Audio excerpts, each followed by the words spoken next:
This is CBC Vancouver News.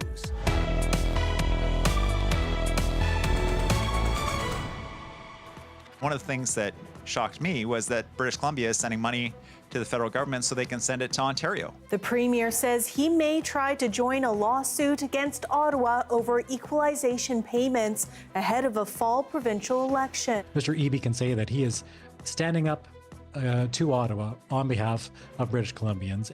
Plus, we'd like to obviously prevent other people from being victimized by this suspect. Vancouver police search for a suspect accused of violently attacking a sex worker. And now we are not protected at all, and we need that baseline to continue working on this. Set minimum wage and better protections, changes for gig workers in BC is met with pushback. These companies can suck it up. They'll be all right. How the Premier is reacting. Hello, I'm Janella Hamilton. Thanks for joining us. BC's Premier says he may take his fight with Ottawa over federal funding to court. David Eby says he will consider joining a lawsuit brought by Newfoundland and Labrador over equalization payments. Mayor Baines has more on Eby's surprise announcement months before the provincial election. The way Premier David Eby sees it, BC is shipping taxpayers' dollars to the federal government, and in turn, Ottawa is giving them to someone else.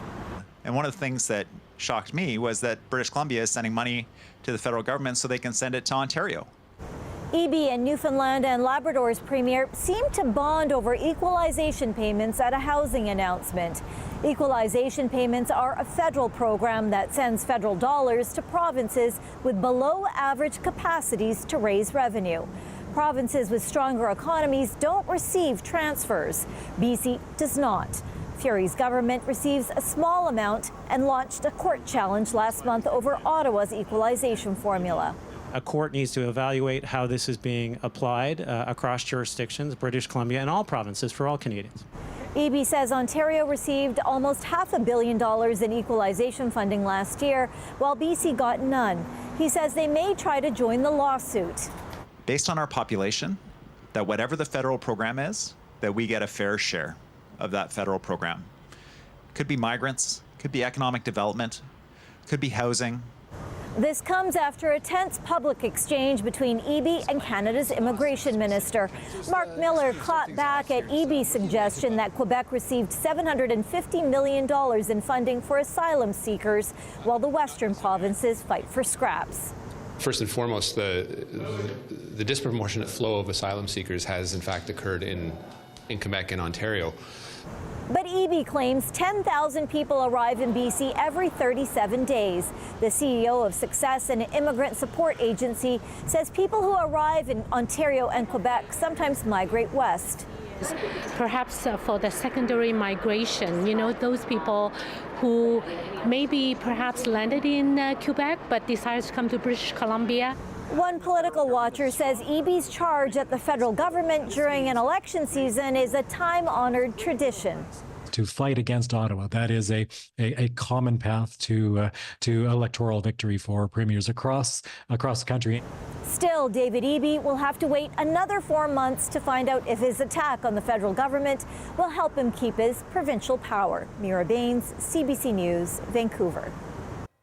One of BC's best-known credit unions is firing hundreds of workers. Vancity says it is laying off 7% of its staff, which equates to almost 200 employees.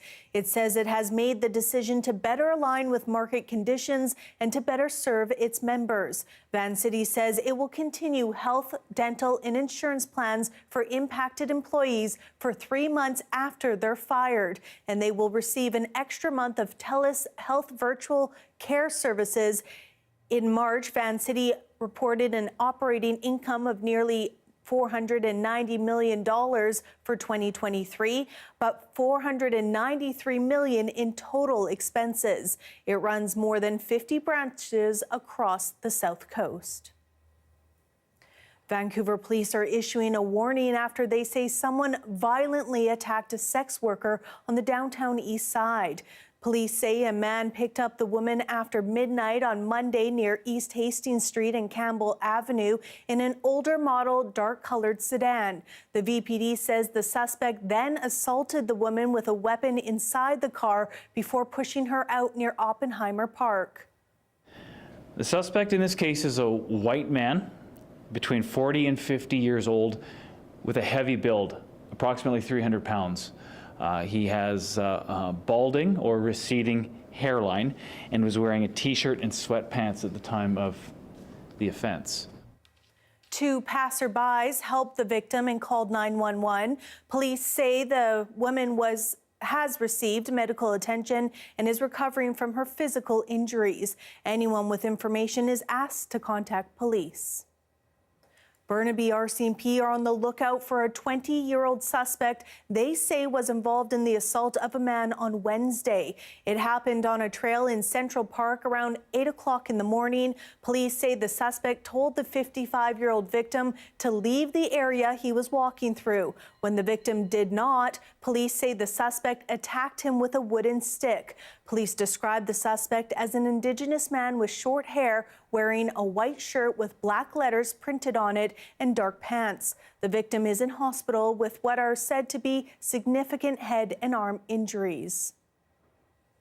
The BC government has announced several new changes meant to protect gig workers. It includes guaranteeing them a new hourly wage and increased job safety. As Sohrab Sandhu tells us, the announcement has the support of some drivers, but companies are worried. Starting September of this year, the province says any ride-hailing driver or gig worker delivering food must receive $20.88 an hour from the time they accept an assignment to the time it is completed. The people who deliver food for these app-based services are often right on the edge. They're really struggling with their costs and everything else. That's why we support a decent minimum wage in this province. The government says the change comes after it held a series of meetings with gig workers across BC to hear about their experiences and concerns. We hear that from the drivers over and over again, the cost of the work that they have to do, ensuring that they're able to do their jobs is costly. Among the major changes, platform companies like Uber and Skip the Dishes will now be required to provide all pickup and delivery locations within 300 meters. And will be required to inform a worker in writing of the reason for a suspension or deactivation of their account. There is going to be some transparency, particularly for the workers, so they know, what the work they're going to be doing and how they're going to be paying for it. The new rules also required all ride-hailing service and delivery workers to be covered through WorkSafe BC. Now we are not protected at all, and we need that baseline to continue working on this. You don't work like by hour. You have to make more orders and then you can make more. In a written statement, Uber says change will drive up the cost for residents and reduce demand on local restaurants and earning opportunities for workers. Skip the Dishes adds it has concerns over what it calls rushed changes without a proper study beforehand. But the message from Victoria remains clear. These companies can suck it up. They'll be all right. They'll be fine.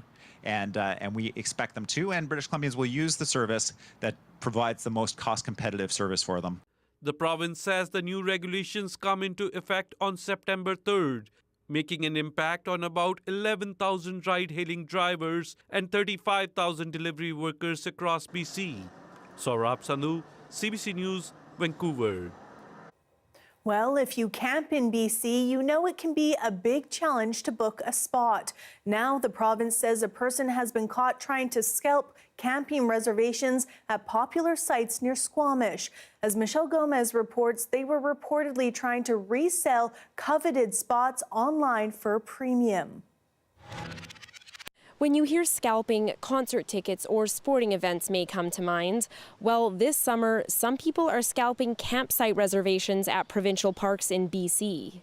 One individual was caught this week reselling reservations at Porto Cove and Alice Lake, according to BC's Environment Ministry. Both are popular sites just off the Sea to Sky Highway, with almost all campsites reserved for most of the summer. Which really makes me mad. I mean, that seems to be our world now, right? There's so many people that will do whatever just to make a buck. Screenshots posted online show a Facebook Marketplace listing selling reservations at Alice Lake for the full reservation cost plus a $40 fee. The listing appears to have been taken down since. And of course, for all the people that are just trying to come out and go camping and enjoy themselves, can't get a spot because people are scooping them up. Dave Hubbard has camped at Porto Cove with his wife every summer for the past 4 years. This year, his wife was not able to come on the full trip because he couldn't get a spot on the weekend. Here, it's really, really difficult to get a campsite though, so I spend literally months, trying to go online and trying to be that lucky person that gets a campsite. Karen Brees was shocked to learn about the reselling after she and her husband were turned away from the full campground. We've been traveling a long time, so now we have to turn around and find somewhere else. After hearing what had happened, others at the park were not happy campers. I'm like, whoa, that's actually pretty crazy. Like, that's not fair. Sometimes people just want to do that to get rich. I really don't think that's worth it. That's just wrong. It's wrong on many levels. Kind of used to it. Ticketmaster, resales. I mean, it's the way things work these days, It's too bad, but... BC Park says it has canceled the scalpers' reservations without refund. It says proof of identity is required at campsites and is warning the public to not purchase reservations from any sources other than the official website or authorized travel agents. Michelle Gomez, CBC News, Porto Cove. The City of Victoria is going to court to permanently ban a local property management company from running short-term rentals in the city, claiming the business has been operating illegally. Court documents say Amala Vacation Rental Solutions and its CEO, Angela Mason, are still managing 4 condos in Victoria's downtown core, a zoning area which doesn't allow short-term rentals. Along with calling for a permanent ban, the city is also asking for a court order to allow city staff to go into the condos for daytime inspections for 2 years, as long as they provide 24 hours notice. This case is the latest in the legal fight over BC's short-term rental laws. Mason is also part of a group challenging BC's new law that restricts short-term rentals to a homeowner's principal residence. Well, if you live in Pitt Meadows, you may be seeing some new lawn signs popping up this summer. They're part of a citywide initiative to promote water conservation, reading, "This lawn isn't dying, it's going dormant." They're meant to show your neighbors that while your lawn might be looking a little worse for wear, you're actually doing your part to not waste drinking water, especially after historically low snowpack. We really need everyone to do their part and just be a bit more mindful, just to think where their water's going and how they can reduce their consumption. Pitt Meadows mayor says in the summer the region's water use can rise by 50% or more, mainly due to excess watering of lawns. The signs are free and can be recycled when the watering restrictions are lifted, or keep them for next year. The Kelowna Rockets say they're planning to put in a bid to host the 2026 Memorial Cup. The Western Hockey League is scheduled to host the Memorial Cup in May 2026. Kelowna last hosted the tournament in 2004, which the home team also won. The Rockets plan on upgrading Prospera Place Arena as well. And bringing this event back to our city will not only bring an excitement around our home team, our arena, and our loyal fan base, but for years to come, but also bring significant economic and social benefits to our community. The 2026 Memorial Cup would be the 106th edition of the tournament, which brings together the playoff champions from 3 leagues as well as the host team.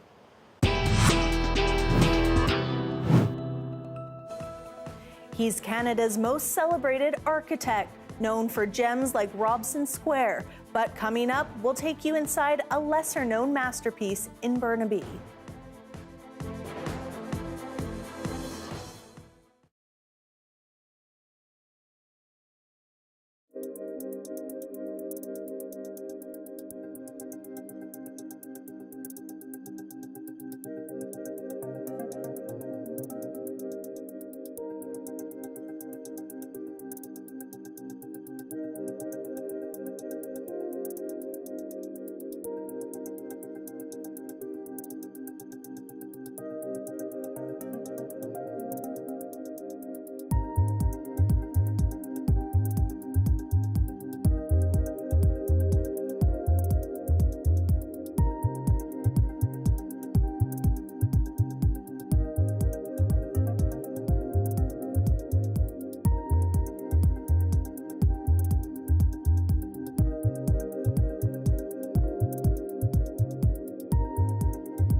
Tomorrow marks the 100th birthday of famed Vancouver architect Arthur Erikson.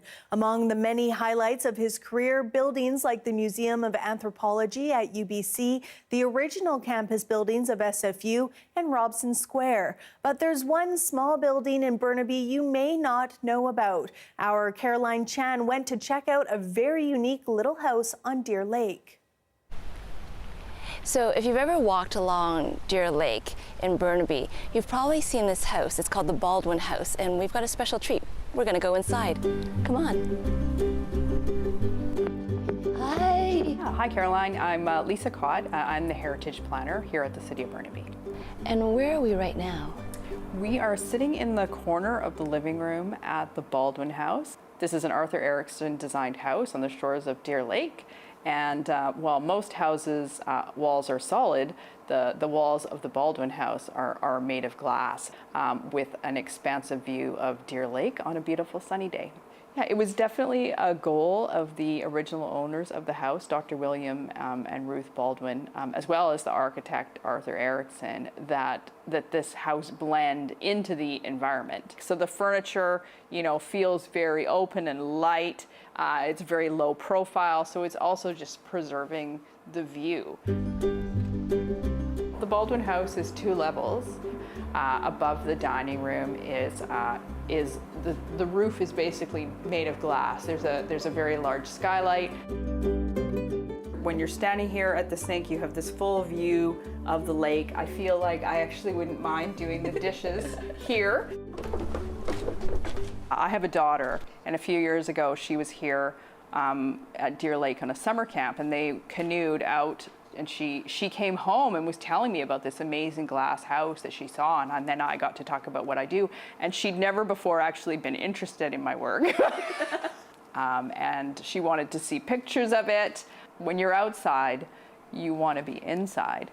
And when you're inside, you feel like you're outside. You can see my part of the portfolio is that it actually includes the artist in residence program here. And this is where they live, right? Yes, so this is utilized, I'd say 80% of the year. Hundreds that have come through and lived here for the last, I'd say 4 years since we started using this house, in particular for the Artist in Residence program. How do you find yourself here living in the Baldwin House? I found myself here because I am participating in the Artist in Residency here at Deer Lake. So I applied to live here for a month, and the powers that be granted me this wonderful request. And so I'm here for the month of June working on a memoir, a book that I actually started 2 years ago while I was also at this residency. So this is your second time? This is my second time. I love it here. I love living on the water. I love being able to walk around the park every day, sometimes 2 times a day. And I love living in this glass house where I feel so, integrated into nature. It's really, really soothing for the nervous system. It's really fueling for creativity. Also just, like we were living in a housing crisis, just having access to such a beautiful home is mind-blowing. It really is the gift of space. And then this is such a unique home. But I didn't know a whole lot about it. And then I saw that it had been built by Arthur Erikson and learned a little bit about that. And I was like, oh, yeah. So, but even like looking it up online doesn't really prepare you for walking in through those doors and seeing like this like glass panoramic view. Like, yeah, you can't capture that. And it's such a visceral experience.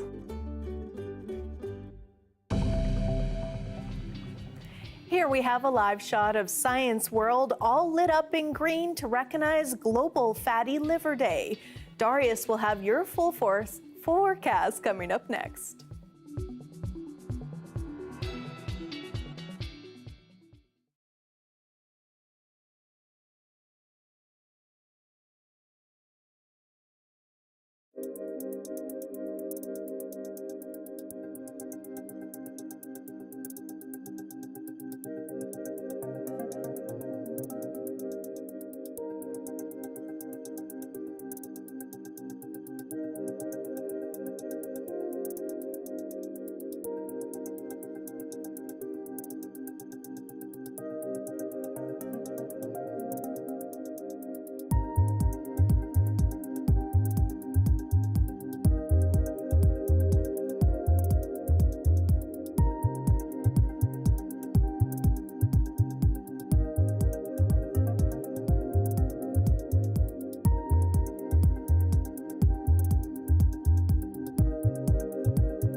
Hi, I'm Amy Bell, and here's what's in your CBC Vancouver inbox.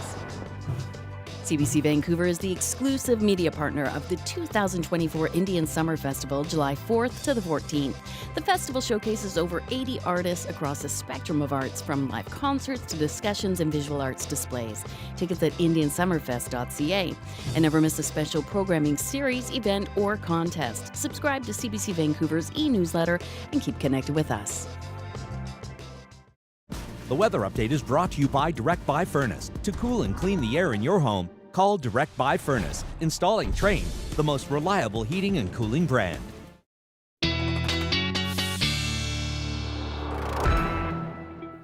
Darius Madavi joins us now with a look at our weather. Darius, what do the coming days have in store for us? We've got a bit of precipitation on the way across BC, which is actually welcome news, I'm sure, for people in the interior.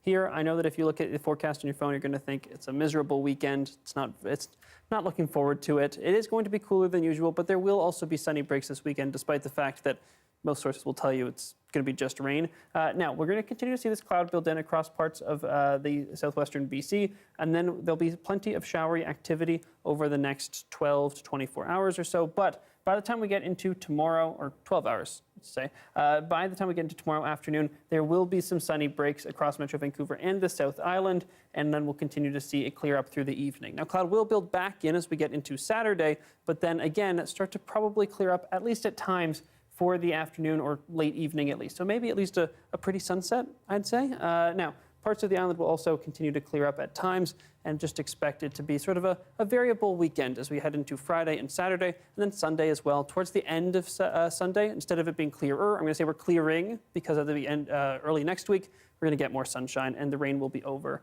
Now, across BC, again, lots of precipitation coming in. We're going to see it pretty much across the province. No matter where you are, you at least have a chance of precipitation this weekend. There is also a risk of thunderstorms in a few places. We'll see that in a moment, but that's probably coming tomorrow and Saturday, and then calmer on Sunday. In terms of the winds, again, it will be gusty at times, especially here by the coast, but also in some places like the Okanagan. Actually, this has been one of the, for most places, one of the windiest or the windiest May to early Junes on record. So that's a little bit of exciting news. We can talk more about that another time. In terms of temperatures, those are, again, going to fall a little bit tomorrow, fall a little bit more on Saturday, and then on Sunday slowly start to recover. Many places they will stay suppressed until Monday, but eventually they'll start to climb back up again. Again, lots of thunderstormy activity and lots of precipitation on Friday, continuing into Saturday before we start to clear up early next week, including here in Metro Vancouver, where again, there'll be some showery times, there'll be some sunny times, and early next week, the sun returns for good. Thank Not you for so good, much, but for real. Darius. We'll take it. That is your late news for this Thursday, June 13th. Thank you so much for joining us tonight. For news at any time, visit our website at cbc.ca/BC. Your next local news is on the early edition on CBC Radio 1. That starts tomorrow morning at 5:30. Hope you have a great night.